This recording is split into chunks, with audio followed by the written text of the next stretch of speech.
So what does this mean? Is Mosul about to fall? And if it does fall, who gets it? Lieutenant General Michael Flynn is here. And, General, it's all outlined in your book, very simply, how to win this fight. What should we know about this Mosul clash? Yeah, the Mosul clash, first of all, we have a great military commander on the ground in Lieutenant General Steve Townsend. So if people were concerned in the United States of America about who we have leading this particular fight, they don't have to be. He's one of our best. I would tell you that the complexity of Mosul is probably, it's much greater than Baghdad. Even though there's fewer people, there's a couple of million people in Mosul, but the complexity of Kurds, Shia, Sunni, other aspects of the makeup of the demographics here on the ground is very, very dynamic.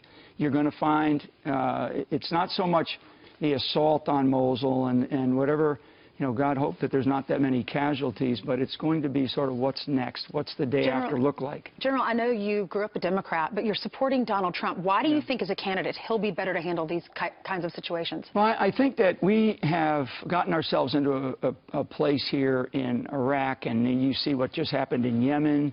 You see what's going on in Syria. I mean, we have a sort of an unfolding or an unraveling of the Middle East. And it's happened over the last couple of years because we've given ourselves fewer options to be able to do the kinds of things we need to do. So I think that in Donald Trump's case, what we're really looking at is making sure that we are dealing with the right countries in order to solve this problem. And some of those countries are countries like Egypt, Jordan, and others in the Middle East that see the future of the region going to pot. So I think that what we have to do is we have to work with the Arab nations as much as we're working, with NATO and Iraq. And I will tell you that at the end of the day, the big victor here in Mosul is likely Iran. Yeah, because their commanders are on the ground. Yeah. We're actually doing the fighting to give this city really to Iran. Yeah, once it's all said and done, I mean, I think that the Shia, which is the Iranian-backed component of the Iraqi government right now, I think they're going to be the big winners here. The whole premise from the United States point of view is stop them over there so they don't come over here. Yeah. ISIS-inspired was, as it turned out, what happened in San Bernardino. Right. But before we knew that, New York. Chris Hayes over at MSNBC tweeted this out. He said, NBC News now reporting a U.S. citizen named Saeed Farouk believed to be one of the people involved in the shooting. And then, thanks to WikiLeaks, we know behind the scenes at the Hillary campaign, John Podesta, who's running things, said, better if a guy named Saeed Farouk was reporting that a guy named Christopher Hayes was the shooter. Yeah, I saw that. That's really sad, actually. It's very disparaging.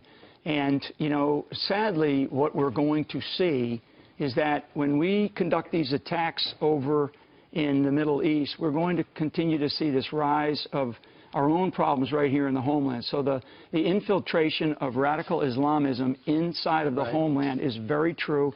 And that kind of commentary, believe me, the people that are our enemies, they're going to see that, and they're going to respond to that kind of stuff. General, the thing is, the reason maybe you're not at the DIA right now is because you told them, because bin Laden's dead, and al-Qaeda, some operatives are in Gitmo, and some of our others are dead, that the threat is actually worse and more dangerous. And they just got rid of you.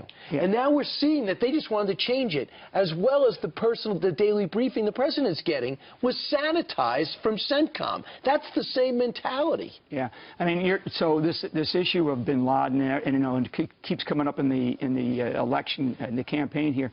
We've killed Zarqawi, bin Laden, Anwar al-Awlaki. A lot of these guys are dead, but the problem continues to rise because it's an ideology that we are facing that we really have not come to grips with understanding. And the ideology that we are facing is this ideology of radical Islamism, and it's in more than it's more than 30 countries around the world. It's right here at home, and I keep reminding people that the FBI still has roughly 1,000 cases pending, dealing right here in the homeland against this type of threat. So does Donald Trump get that? Oh yeah, he absolutely gets that. And that's, I mean, the problem that we are facing is not something that's going to be solved with the attack into Mosul over the next couple of days here. We are going to have to deal with this ideology for a long time, and until we come to grips with it, I mean, we're going to be facing it. So it's beyond San Bernardino, and it's Orlando, New York, Minneapolis, wherever this problem exists, and it exists here at home. All right, General, thank you very much. Thanks very much. All right.